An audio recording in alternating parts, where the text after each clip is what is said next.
Hello and welcome to Dead Ideas in Teaching and Learning, a higher education podcast from the Center for Teaching and Learning at Columbia. I'm Catherine Ross, the Center's Executive Director. Let's get started. Note to listeners, this conversation was recorded before the COVID-19 pandemic. Our guest today is Dr. Michelle Miller, who joins us live at Columbia University. Dr. Miller is a professor of psychological sciences and the President's Distinguished Teaching Fellow at Northern Arizona University. She is also the author of the book Minds Online, Teaching Effectively with Technology. She recently worked with a group of colleagues in the Online Learning Consortium on the report Neuromyths and Evidence-Based Practices in Higher Education. This report came out in 2019. Michelle, we're very excited to have you here. Hi, Catherine. It's great to be here. Can you give us some examples and explain how you see neuromyths in sort of the relationship to this dead ideas framework? Oh, certainly. So neuromyths, quite simply, are what we conceive of today in education as misconceptions about the mind, brain, and or learning that might pertain to teaching. And that, in and of itself sounds kind of innocuous, right? Oh, a misconception. However, some of these are some of the most notorious, unkillable ideas that are out there. And I'll say that these are things that I know from my background as a psychologist. Back when I was in graduate school, we would kind of kick these things around and kind of laugh and say, can you believe that people still believe in this idea? And so what a shock now, decades later, to be teaching and be occasionally running across these ideas. So neuromyths, some examples of these. Probably the most famous one within psychology and cognitive psychology is the notion that we only use 10% of our brains. Now, this has never been a plausible idea.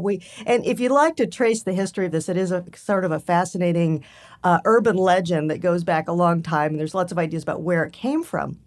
However, in today's era of neuroscience, where you can literally sit in a brain scanner of different kinds and watch activity happening in the brain, the idea that we use 10% of our brains, it's amazing that has longevity. So that's one example.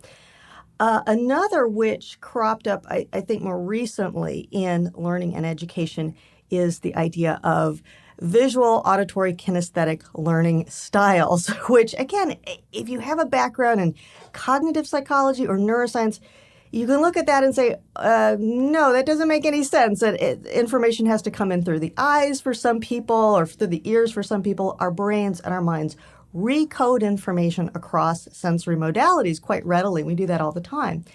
But more recently, there's been some very compelling work that really does show that kind of identifying somebody's learning style and matching instruction to it does little to nothing to actually supporting learning. So those are some examples and ideas.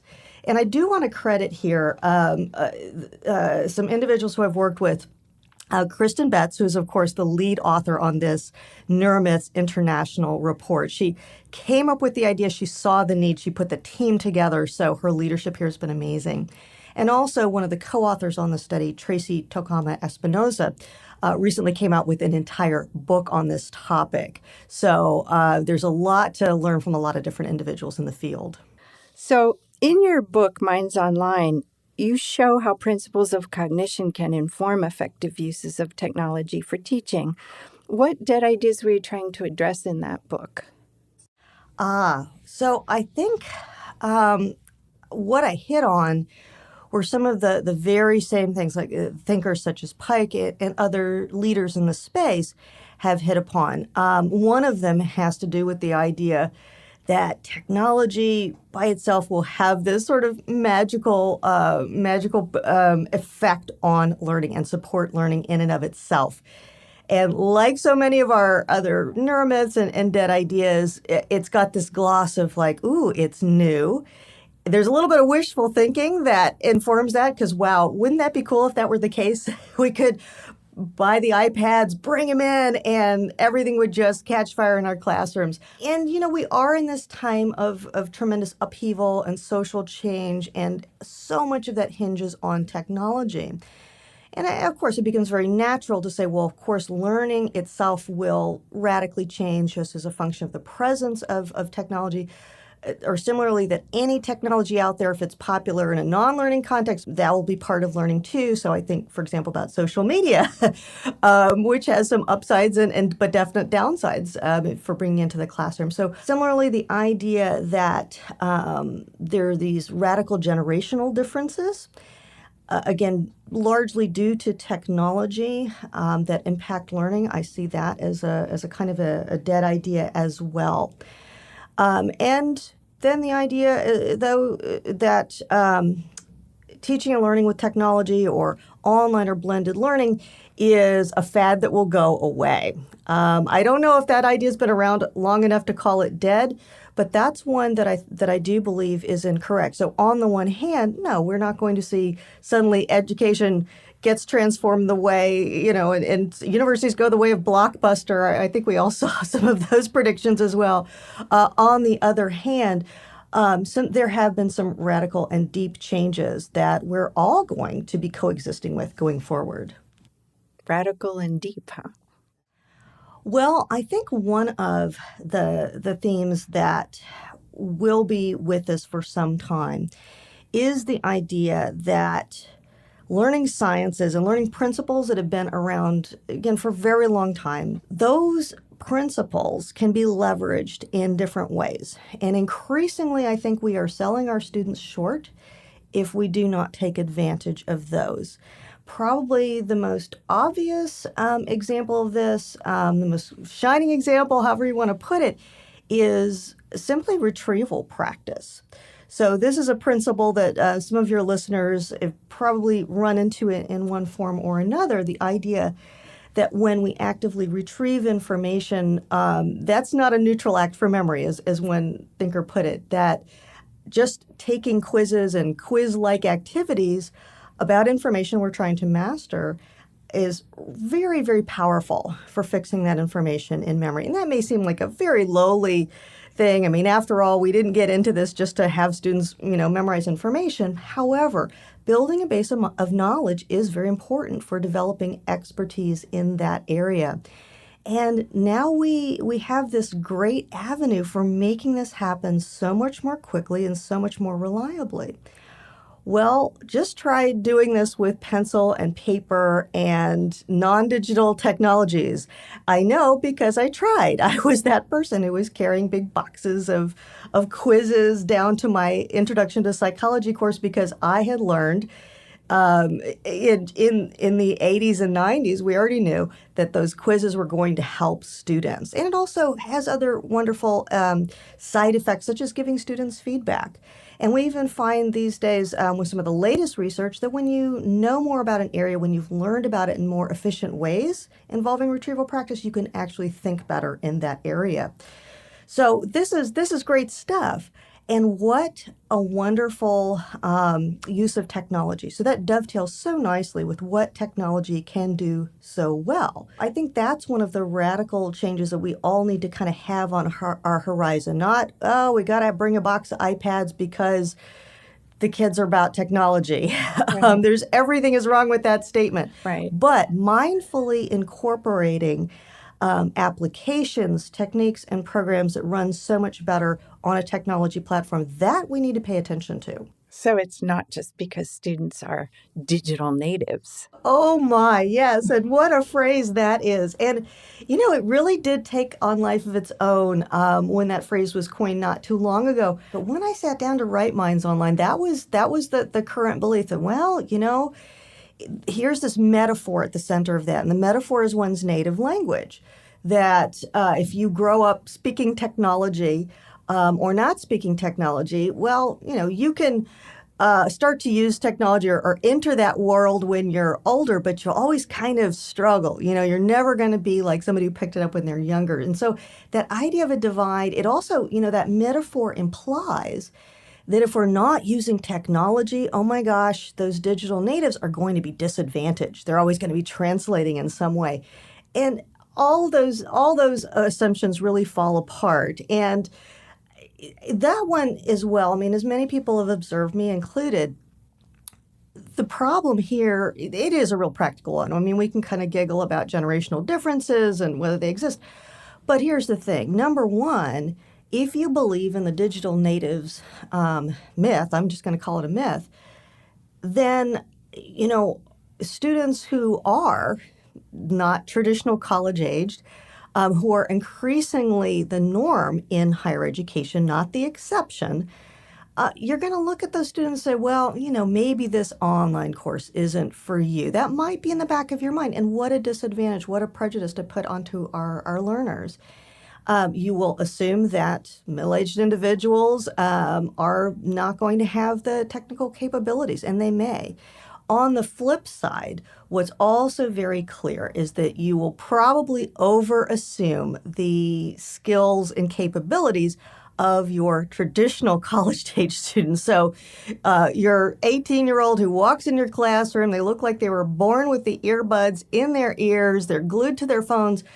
Well, that's great, but the likelihood that that student has some technical capabilities over and above what you need just to use social media or game or whatever their preferred recreational activities are, I mean, they may not have them at all. And that, is another lesson that we get right from cognitive psychology, that when we learn a thinking skill, it tends to stay in that context. So I may be wonderful at figuring out Instagram and how exactly to edit my photos and post them the way I want. But then when I get in the learning management system, all those skills, they evaporate, they're gone. So that one idea, I think, can lead us down the wrong road in a lot of ways. That's interesting. So I think I'd like to move this conversation a little bit deeper into your own practices and your own teaching, how the research, your reporting on neuromyths changed how you teach with technology. You've already given us a couple examples of that. Can you think of a specific moment when something changed around a sort of aha moment or light bulb moment when you realized you could do something a different way, a better way? So, picture me in my very first teaching assignment at Northern Arizona a long time ago. And as all newcomers to the department were, I was assigned to teach Introduction to Psychology, which I'm teaching again now. And I do love that class. But at the time, it was like, well, here's this, what we thought of as being a really huge class. It was 100 people. And oh, no, it's this giant thing. And I was bound and determined to apply what I had learned in school, that this very exciting new stuff about retrieval practice and spaced practice as well, that you want to get students engaging with material and break down that pattern of cramming, which tends to be very natural in that type of college course. And our methodology at the time was just to tell students not to cram, and we thought that would work. And I thought, I'm going to go about this differently. Yes, exhortation. That was the methodology I was raised on. And what do you know? There's better things to do. So I had my big boxes of quizzes, and I was, just overburdening my poor teaching assistants, and the students were getting pretty tired of bringing pencils to class and so on. So a colleague of mine, Kay Lori Dixon, who now is one of our upper leaders at Northern Arizona, she said, they now have this sort of software that actually comes with the textbook, and you can buy it, and this disc comes in the book, and you sort of unglue it out of the book and pop it in. And it's got these quizzes. What do you know? Oh, well, but they would be taking those quizzes at home, and what about test security? I said, no, it's actually part of the learning practice. Oh, wow. We could assign these. And I thought, that's really great. No more big boxes of paper, and we could put this idea to the test. And she further proposed, she said, look, we have multiple sections of this course running. We could make a scholarship of teaching and learning project and actually set up an experiment, using the tools and the lens of our discipline to attack this. And we actually published a little series of studies on the impact of this, at the time, really brand new technology, online quizzes. Who ever heard of such a thing? And so really, from years back, I started working with that, seeing the power of it to support students in developing the foundational knowledge they need. Again, not to turn the whole class into an exercise in testing and memorization, but to get them immersed in that material so they could come to the class, and even in a class of 100, you can get a good discussion going when we've actually read about Piaget before class, or we know who Ivan Pavlov is and what the deal is with the dog and the bell, and we have questions about that. So, that was the context in which I really started to shift this practice and to say, yeah, this is stuff that showed up in journals. We can make it happen in a classroom, and technology is sometimes that missing piece that lets us make that leap from theory to practice.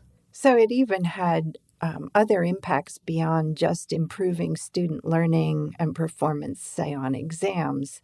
It changed the nature of your classroom interactions as well, it sounds like. Yeah, I think so. And you fast forward a few more years, we redesigned it. It's even larger, and now these online quizzes are built into the class.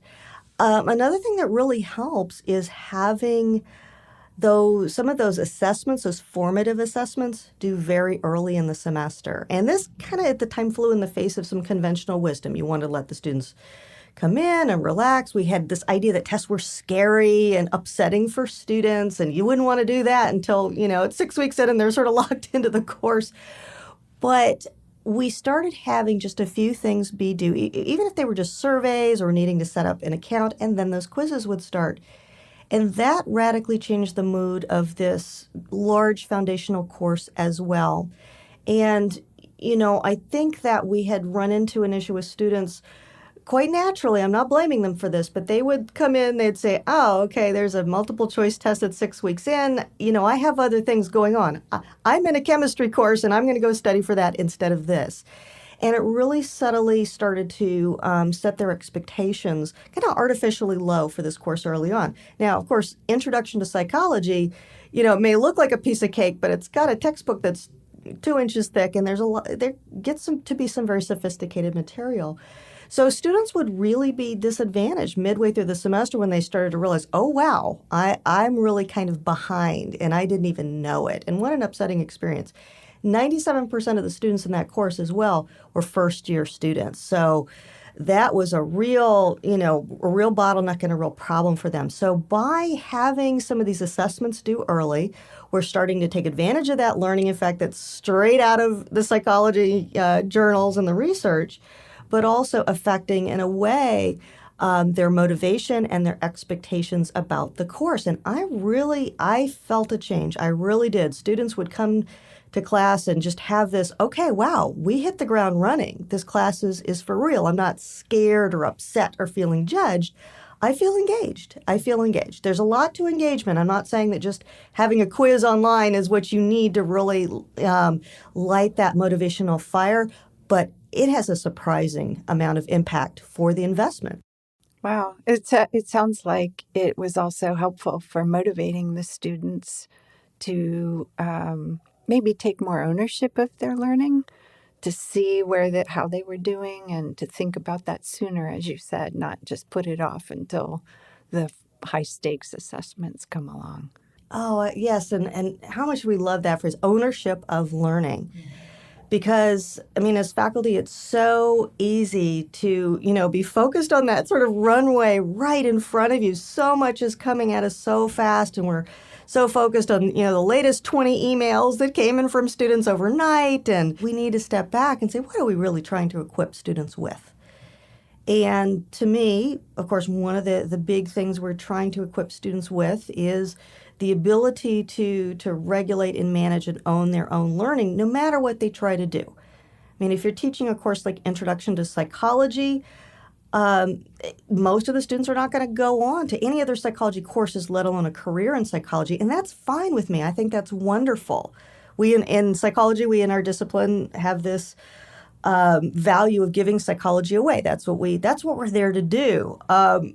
But we also want to give students the ability to succeed in that chemistry course, that nursing course, whatever else it is. And I think being a psychologist, I also know that it is easier said than done to give people those metacognitive and learning abilities. It isn't just a matter of saying, here's a list of study tips. Students really have to try these for themselves, and they have to see them in action. They have to see that, oh, wow, yeah, this weekly quiz that seemed kind of like a pain for me to have to do on Sunday, now I'm not cramming. Now I can relax. And once students have had that experience, there's some research out there that shows that they can transfer that pretty well once they've had that very deep experience. So that's interesting.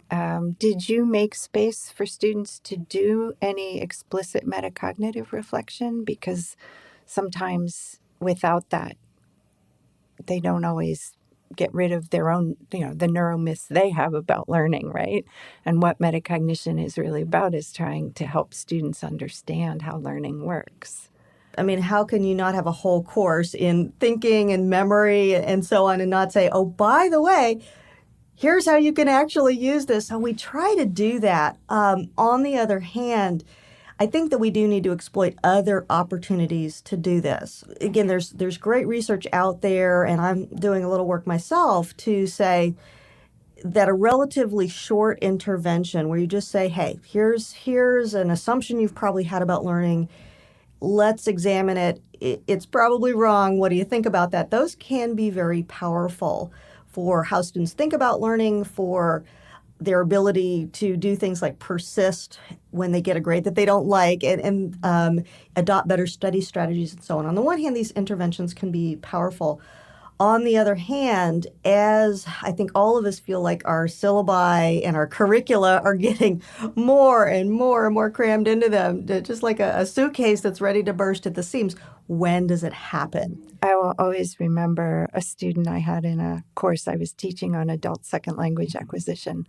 And one of the first readings was learning how to learn, because I wanted them to understand what we know about learning generally before we get into language learning specifically.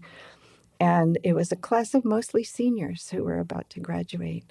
And the second class, one of the students came in a little early, and he walked up to me and said, how come no one ever told us this before? Oh. And that's exactly what I said. Oh, my goodness. Yeah. So I think it can be very, very powerful when students discover that we know a lot about how they learn, and they would benefit from knowing that as well. I think he found it very empowering. He said, I wish someone had told me this sooner. I would have changed a lot of things I've done. But fortunately, I'm going to grad school, so I will use this as a graduate student. Yes. I mean, students get information framed as sort of study tips or study skills. I sometimes feel that it's very generic, though. Right. And I think what you're reflecting on here, you were in context. You were in the context of this course, this learning. And yeah, you and I both know these are principles that apply. Some of these principles apply no matter what you're learning, whether it's French verbs or OChem or Intro to Psychology, it's the same stuff. However, I think there is something very powerful to say, all right, here's the assessment that's coming up. Here's our goals.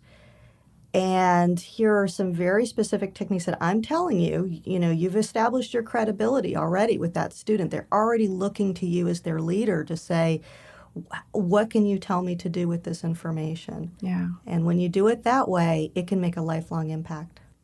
Yeah, for sure. I really appreciate your research and all the publications you have and the ways in which you are helping us try to move people away from the neuromyths particularly surrounding technology use, but in general, just the neuromyths around teaching and learning. So thank you so much for being here. Oh, and thank you for having me. What a great conversation. If you've enjoyed this podcast, please visit our website where you can find any resources mentioned in the episode, ctl.columbia.edu/podcast. Please like us, rate us, and review us on Apple Podcasts or wherever you get your podcasts. Dead Ideas in Teaching and Learning is a product of Columbia University Center for Teaching and Learning and is produced by Stephanie Ogden, Laura Nicholas, A.B. Seidel, and John Hanford. Production support from Kate Ty Piggott. Our theme music is In the Lab by Immersive Music. Special thanks to the Language Resource Center at Columbia University for use of their recording studio.